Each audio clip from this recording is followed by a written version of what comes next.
hello बापेंडर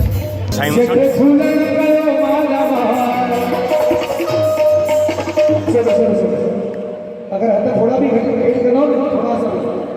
तब बच्चे का घट 5 मिनट